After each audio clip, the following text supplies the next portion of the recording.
కదులకుందువు సియోను కొండవలే, బెదరకుందువు బలమైన సింహం వలే. యేసయ్య నీ చెంతనుండగా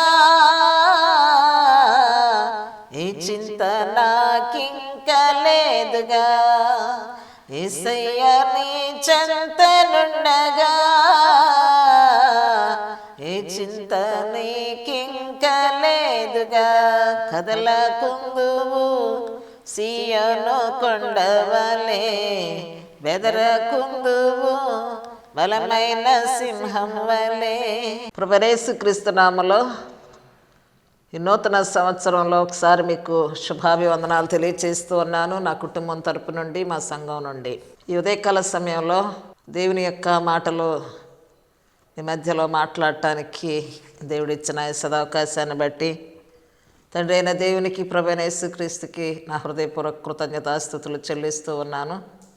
చిన్న ప్రార్థన చేసుకుని ఒక పాట పాడి దేవుని నామాన్ని మహింపరచుకుందాం. మా పరలోకపు తండ్రి, పరిశుద్ధుడా, ఈ పరిశుద్ధమైన ఘనమైన నామాన్ని బట్టి మీకు వందనాలు.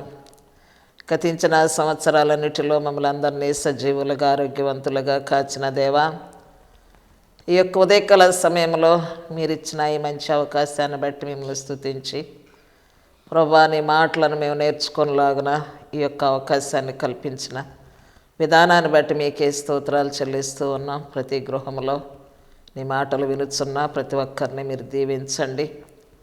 మా తండ్రి, నీ మాటల్లో జీవం ఉన్నది. నీ మాటలు మనిషిని బ్రతికించే మాటలు, ఆపదలో నెమ్మదినిచ్చే మాటలు కనుక ప్రభువా మాకు అవసరమైన ప్రతి ఆశీర్వాదం మీలో ఉంది కనుక నీ తట్టు మేము తేరి చూచినట్లుగా మా హృదయాలను సంసిద్ధం చేసి మీ నామానికి మహిమ తెచ్చుకొనుమని ఈ దీవెనలో యేసునామములో అడిగి వేడుకొనుచున్నాము తండ్రి, ఆమేన్.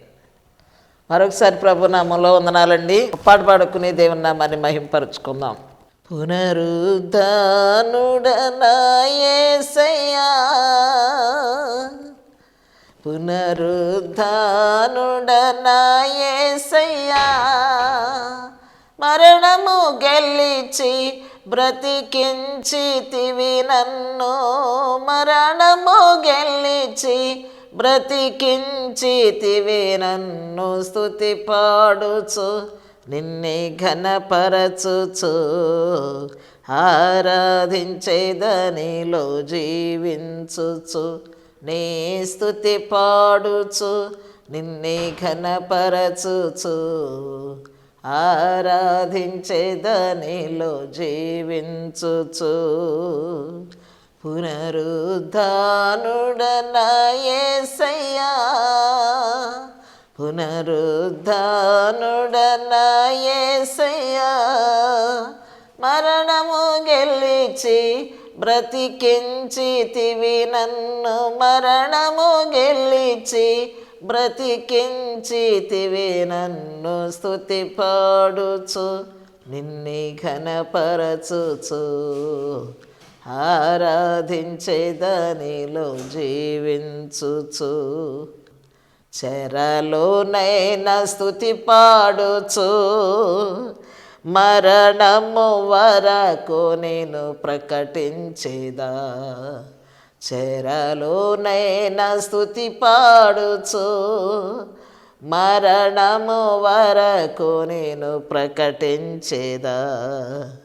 ప్రాణమా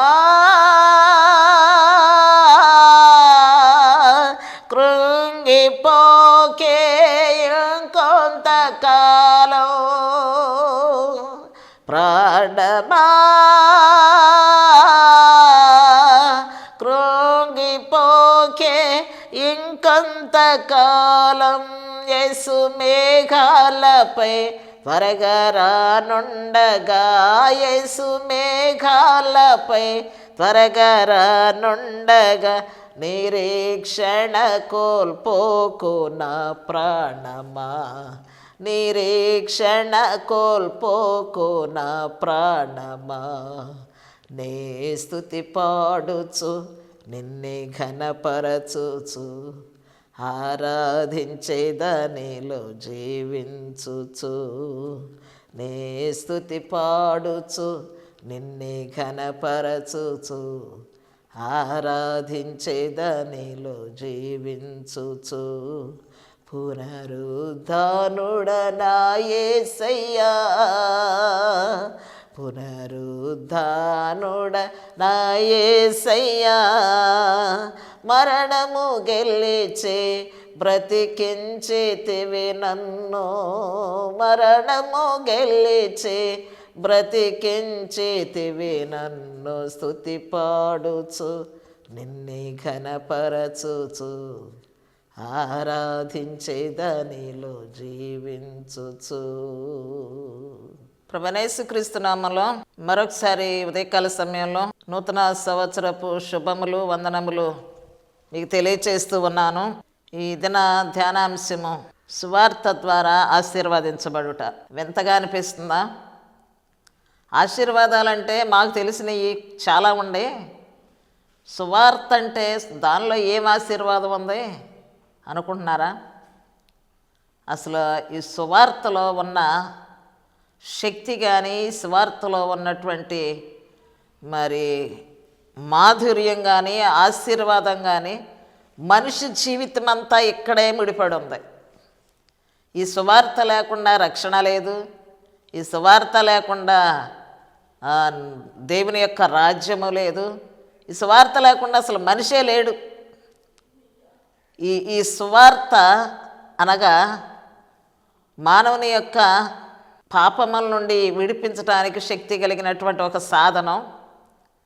ఈ సువార్తలో ఏముంటుందంటే ప్రభువైన యేసుక్రీస్తు వారి జననం ఉంటుంది, మరణం ఉంటుంది, పునరుద్ధానం ఉంటుంది. ఆయనే లేకపోతే, ఆయనే జన్మించకపోతే మానవ జీవితానికి విడుదల లేదు, విమోచన లేదు, క్షమాపణ లేదు. అలాగే ఆయన మరణించకపోతే ఇంకా అసలు మరణముల నుండి, శాపముల నుండి ఏ విధమైనటువంటి క్షమాపణ అనేటువంటిది మనకు లభించి ఉండేది కాదు. మన పాపాలకు శిక్ష మన మీదే పడేది, మనం చేసిన నేరాలకు శిక్ష మన మీదే పడేది. యేసుక్రీస్తు వారు అడ్డుగా వచ్చి నేను భరిస్తాను, వాళ్ళు నేరస్తులైనా అని చెప్పేసి మనకి అడ్డుగా వచ్చి నిలబడ్డాడు. అలాగే ఆయన పునరుద్ధానుడు అవ్వకపోతే శాశ్వతమైన మరణంలో మనం అలాగే ఉండేవాళ్ళం. ఈ దినాన మనకు ఒక నిరీక్షణ ఏంటంటే క్రీస్తునందుండి మృతి చెందిన మృతులందరూ కూడా మొదట లేస్తారు. క్రీస్తు ప్రభునందు ఉండటం, క్రీస్తు ప్రభునందు ఆశీర్వాదం అంటే ఏంటో లేఖనాల ద్వారా మనం చూద్దాం. ప్రారంభంలో దేవుడైన యెహోవా ఆదాముకు చెప్పాడు మంచి సువార్త. ఇది మంచిది కాదు, తినొద్దు, ఇదిగో ఇది మంచిది, తిను. ఎంత బాగుంది మాట. కానీ మనిషి ఏం చేస్తాడంటే వద్దన్నదే తింటాడు, తినమన్నది తినడం. ఇది ఒక స్వాభావికం, విరుద్ధమైన స్వాభావికం అన్నమాట. ఇది తప్పు, ఇది ఒప్పు అని సువార్త చెప్పుంది. అదే ఆదాముకు కూడా తెలియచేయబడింది. కానీ మరిద్దరు కూడా వినలా. అందుకే దేవునికి దూరస్తులయ్యారు, ఎడబాటు వచ్చింది. దేవుని స్నేహాన్ని, సంబంధాన్ని పోగొట్టుకుని ఎన్నో ఇబ్బందులు, యాతన, శ్రమ, వేదన ఇవన్నీ పొందుకున్నారు వాళ్ళు ఆశీర్వాదాలకు బదులు. నాకు అనిపిస్తుంది ఒక్కోసారి ఆ దేవుని మాట వినుంటే ఆకలి లేని రాజ్యంలో ఉండేవాళ్ళమేమో.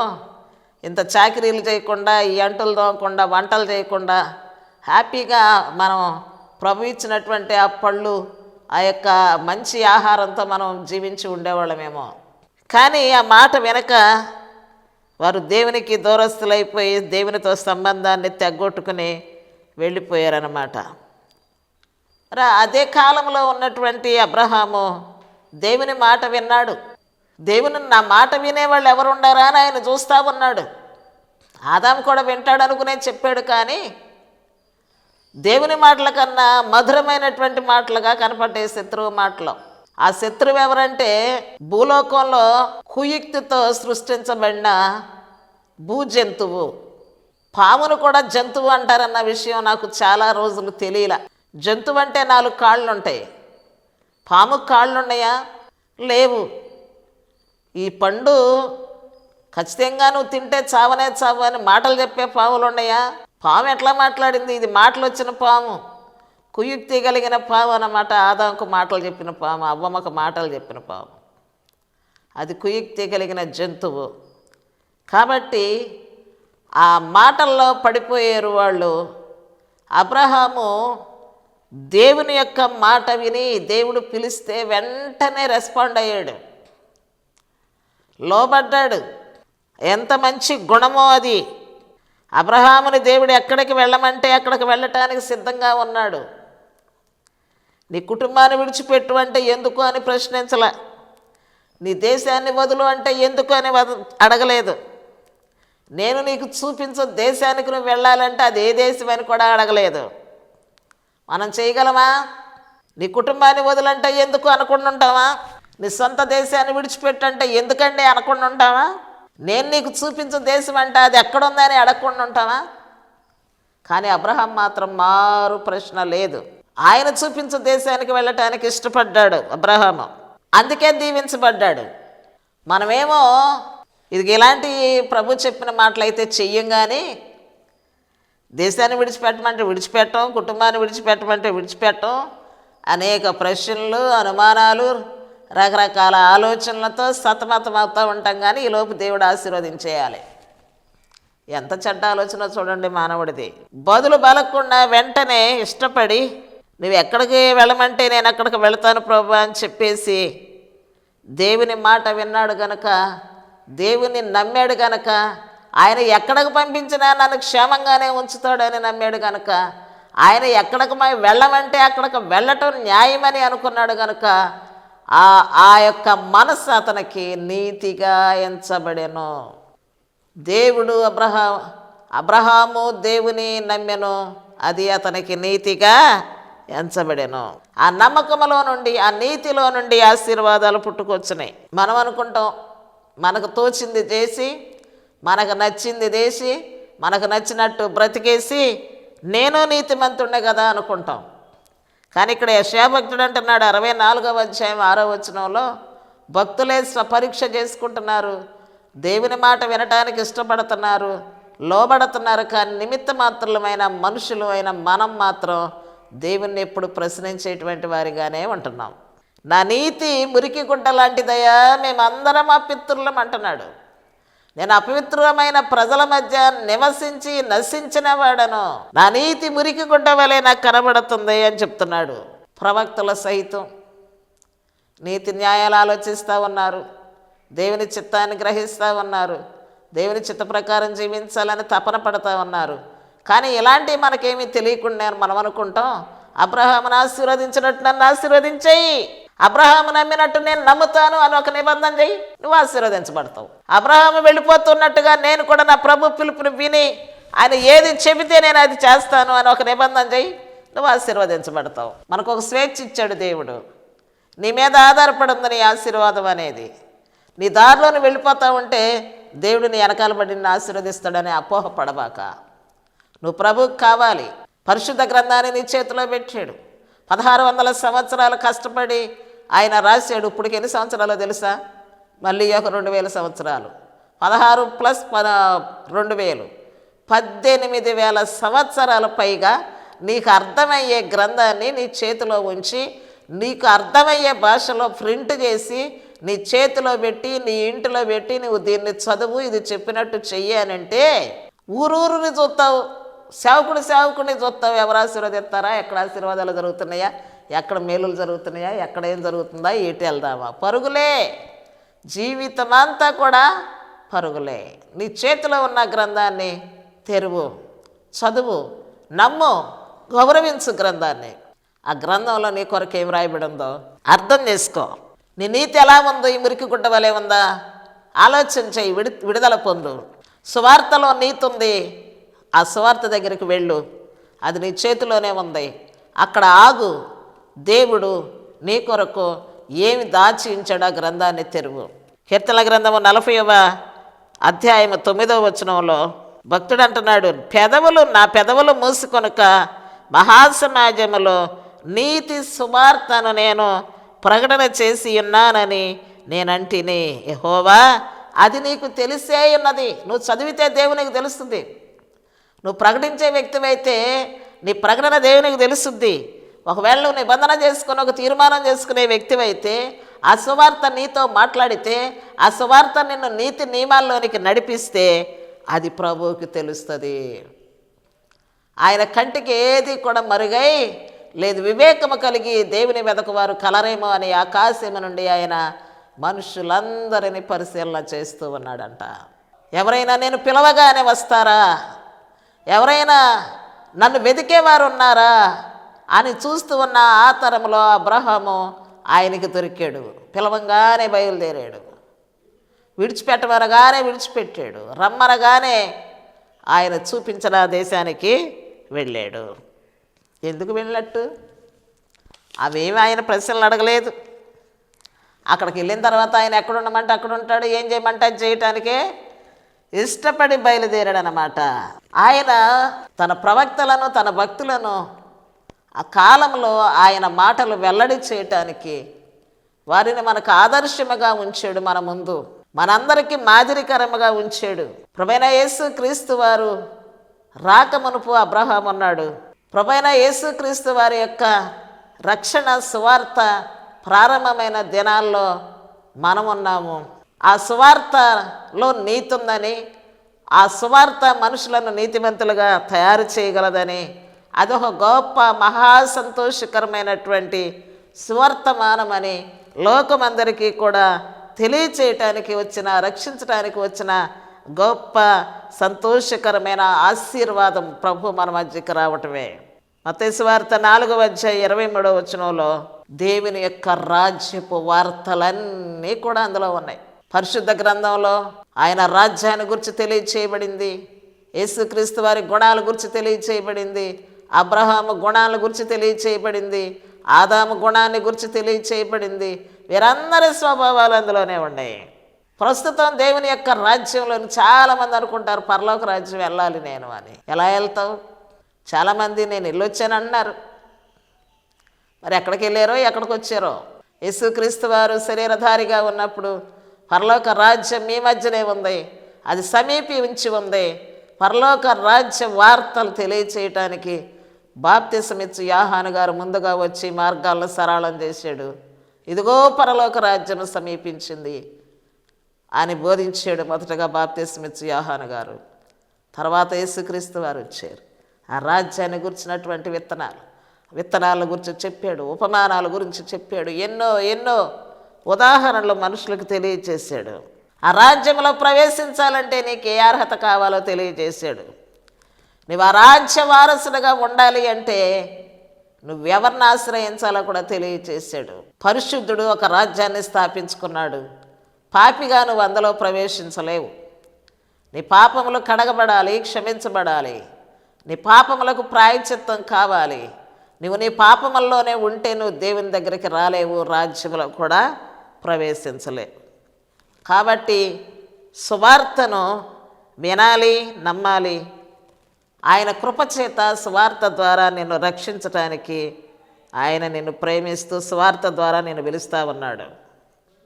అపోస్తుల కార్యములు 20:24 సువార్తలో దేవుని కృప ఉంది. కృపా సువార్త అని అక్కడ వ్రాయబడి ఉంది. అదే సువార్తను గురించి సాక్ష్యం ఇచ్చుటయందు నా పరుగును ప్రభువైన యేసు వలన పొందిన పరిచర్యను తుదముట్టించవలనని నా ప్రాణాన్ని కూడా నేను లెక్క చేయట్లేదు అంటున్నాడు అపొస్తలుడైన పౌలు గారు.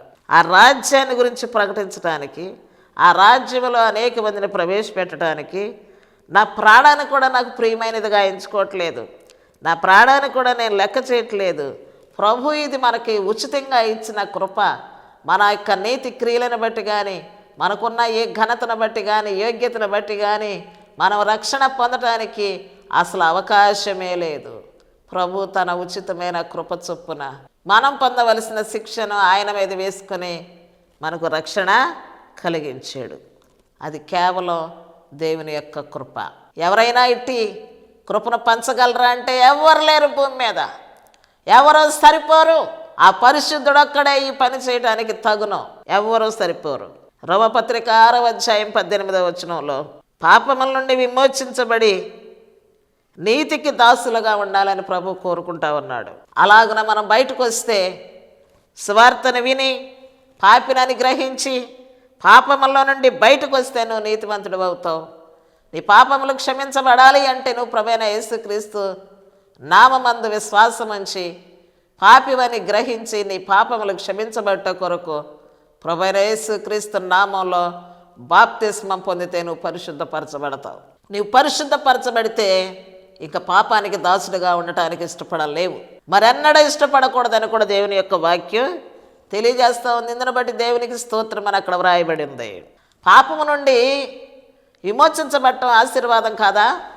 ఏమన్నా పెద్ద కట్ల పడితేనే ఆశీర్వాదమా?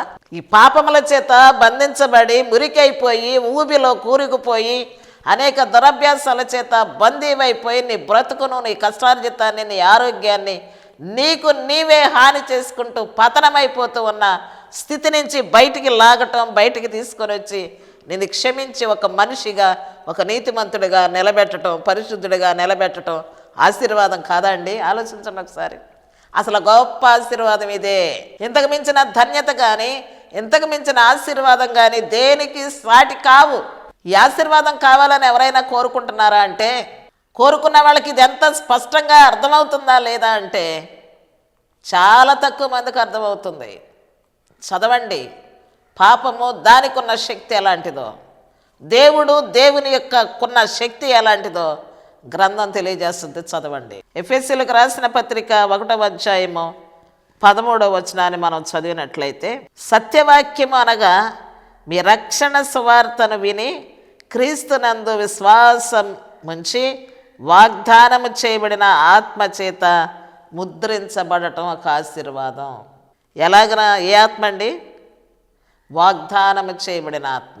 ఇది మనకును దూరస్తులందరికీ ఏ భేదము లేదు, అందరికీ వాగ్దానం చేయబడింది. భేదమేమి లేక ప్రభువైన యేసుక్రీస్తుని ఒప్పుకో, సువార్తను అంగీకరించు, దేవుడిచ్చే ఒక ప్రత్యేకమైన ఆశీర్వాదాన్ని సొంతం చేసుకోవాలని ఉదయకాల సమయంలో నేను మీకు తెలియజేస్తూ ఉన్నాను. ప్రతి ఉదయాన్న లేచి దేవుని నామాన్ని కీర్తించు, పరిశుద్ధ గ్రంథాన్ని ధ్యానం చేయి.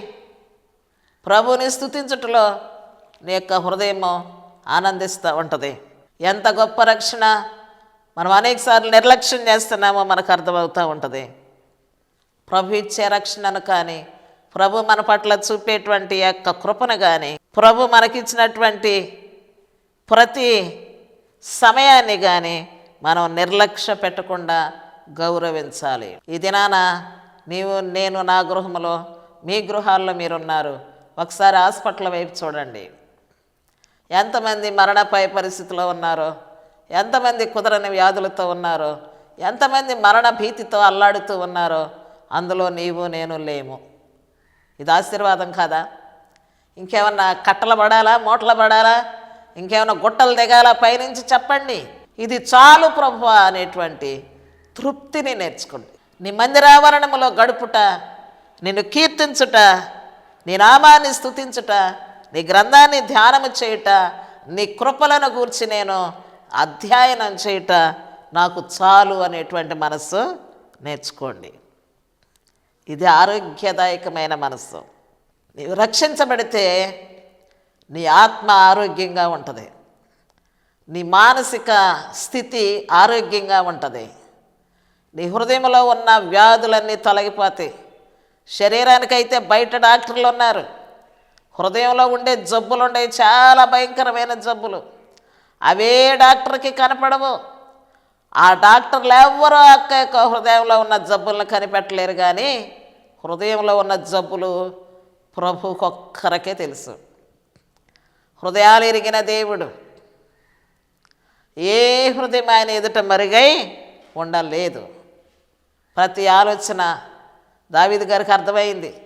నేను కూర్చుంటుట, లేచుట, నా నోటి మాట నా పెదవులకు రాకమునిపే, నా నాలుకకు రాకమునిపే, నాకు తలంపు పుట్టక మునిపే అంతా నీవు నన్ను ఎరుగుండవయ్యా, నాకు తెలిసిపోయింది నీ సంగతి అన్నాడు. కానీ మనమైతే అయ్యగారు కనపట్టలేదు, లేకపోతే అమ్మగారు కనపట్టలేదు అనుకుంటాం చాలాసార్లు. కానీ నీ ప్రభువుకు నువ్వు కనపడతానే ఉంటావు. ఎక్కడున్నా ఏం ఆలోచిస్తున్నా సరే నువ్వు కనపడతానే ఉంటావు.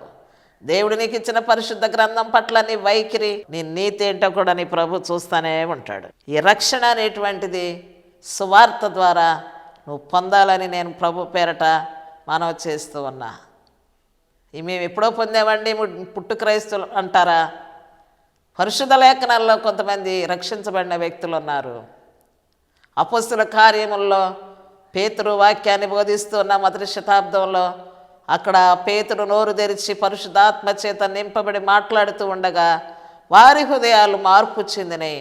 ఎప్పుడైతే మన ఆత్మకు వ్యాధి ఉండదో, స్వస్థత కలుగుద్దో క్రీస్తు ద్వారా, అప్పుడు మనం కలిగి ఉన్న రక్షణ ఆరోగ్యవంతంగా ఉంటుంది, మనము ఆరోగ్యవంతంగా ఉంటాం, మనకు దేవుడిచ్చిన ఆయుష్ ఆరోగ్యవంతంగా ఉంటుంది, ప్రతి సంపద కూడా ఆరోగ్యవంతంగా ఉంటుంది. ఇందులో మనం చింతించాల్సిన పని లేనే లేదు. ఎందుకంటే మనం ఆయన చేతి పని, మనలో ఒక పని మీద ఆయన సృజించుకున్నాడు, ఆ పని కొరకు మనల్ని పిలిచాడు. ఆయన మనలను ఒక నూతనమైన వ్యక్తులుగా చేయాలని ఆశపడుతూ ఉన్నాడు. ఫిలిప్పీలకు రాసిన పత్రిక 4వ అధ్యాయం 6వ వచనం 7వ వచనాన్ని మనం చదివినట్లయితే, ఈ యొక్క దేని విషయంలో కూడా చింత మీరు పడవద్దు, ప్రతి విషయంలోనూ ప్రార్థనా విజ్ఞాపనల చేత కృతజ్ఞతాపూర్వకముగా మీ విన్నపములు దేవునికి తెలియచేయండి. చాలాసార్లు మనం ప్రార్థనలు చేస్తూ ఉంటాం. మనము దేవుడు చేసిన కృతజ్ఞతాస్తుతులు చెల్లించి మళ్ళీ మేళ్లే అడుగుతాం, మళ్ళీ భౌతిక సంబంధమైన ఆశీర్వాదాలే అడుగుతాం. కానీ అలా కాకుండా ఆధ్యాత్మిక స్థితి, అంతరంగ స్థితి, దేవుని యొక్క సన్నిధిలో మనము ఈ లోకానికి పంపబడినటువంటి ఉద్దేశం ఏంటి, ఇక్కడ మనం జరిగిస్తున్నటువంటి మన స్థితిగతులు ఏంటి, మనం ఈ యొక్క జీవితాన్ని విడిచిపెట్టిన తర్వాత, ఈ దేహాన్ని విడిచిపెట్టిన తర్వాత, ఈ లోక యాత్ర ముగించబడిన తర్వాత నా ఆత్మ ఎక్కడుంటుంది, నేను ఎక్కడుంటాను అనేటువంటి ఒక పరిశీలనతో ఆత్మ సంబంధమైన ఈ కార్యంలో మనం ముందుకు కొనసాగాలి. ఎందుకంటే ఈ సువార్త ద్వారా సమాధానాన్ని మనకిచ్చాడు, పాప క్షమాపణ మనకిచ్చాడు. మనము ఎక్కడ కూడా ఈ సువార్తను వినకుండా నశించిపోతామో అని ఆయన మరి 1600 సంవత్సరాలు తన ప్రవక్తలతో రాయించి, తర్వాత 2026వ సంవత్సరం ఇప్పుడు మనం మన చేతిలో ఈ గ్రంథాన్ని చూస్తున్నామంటే 1800 సంవత్సరాలు ఆయన పడిన కష్టము వృధా పోకూడదు. మనం ఏదైనా ఒక పని చేసేమంటే అది వృధాగా పోతుంటే మనం ఎంత బాధపడతాం, అంతకంటే ఎక్కువగా ఇదిగో 1800 సంవత్సరాలు పడినటువంటి ఈ యొక్క ప్రయాస మన చేతిలో ఉంచాడు. అందంగా తయారవ్వాలని, నువ్వు నూతనంగా జన్మించాలని, నీ పాపంలో విడుదల పొందాలని, నువ్వు అనేక రకాలైనటువంటి ఈ భౌతిక సంబంధాలకు ఆశీర్వాదాల కంటే ఆత్మ సంబంధమైన ఆశీర్వాదాలతో నింపబడాలి. నీ ఆత్మ రక్షించబడాలి, నీ స్వభావం నూతనపరచబడాలి. సువార్త ద్వారా సమాధాన సంబంధమైన సిద్ధ మనస్సును జోడును తొడుక్కోవాలి. కాబట్టి ఈ సువార్త పనిలో మరి మనందరం కూడా పాలిభాగస్తులుగా ఉండాలి, చదువుకోవాలి. వింటూ ఉన్న ఈ యొక్క వాక్యాలు, ఈ ప్రసంగాలు గ్రంథములో ఉన్నాయా లేవా అని పరిశీలనాత్మకంగా మన ఆత్మీయ స్థితిని ముందు కొనసాగించాలి. ఈ 2026 సంవత్సరం మొదటి నెలలో మనం ఉన్నాం. దేవుని యొక్క వాక్యాలను మనం వింటూ ఉండగా వర్తమానాలు మనకు ప్రయోజనకరంగా ఉండాలి. పరిశుద్ధ గ్రంథము ద్వారా మనం ఏమి పొందగలుగుతున్నాము అంటే ఒక నూతనత్వాన్ని పొందాలి, రక్షణ ఆనందాన్ని పొందాలి, పాపము నుండి విడుదల పొందాలి, దేవునితో సమాధానాన్ని మనం కలిగి ఉండాలి. చిన్న ప్రార్థన.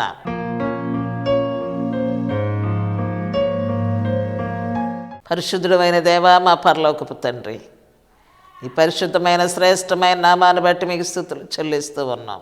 గతించిన దినాలన్నిటిలో మీరు మాకు ఇచ్చిన ఆరోగ్యాన్ని బట్టి, ఆయుష్ను బట్టి, క్షేమకరమైన సంవత్సరాలన్నిటిని బట్టి మిమ్మల్ని స్తుతిస్తూ ఉన్నాం.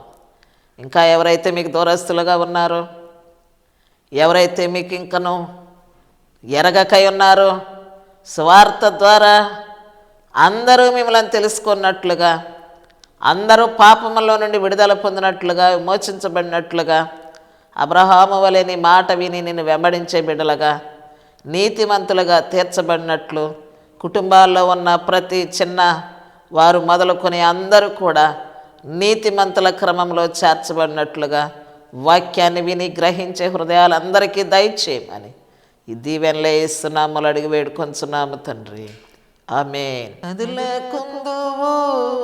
సియోను కొండవలే బెదరకుందువు, బలమైన సింహం వలే యేసయ్య నీ చెంతనుండగా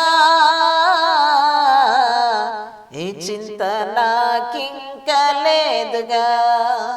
యేసయ్య నీ చెంతనుండగా ఏ చింత నీకింక లేదుగా.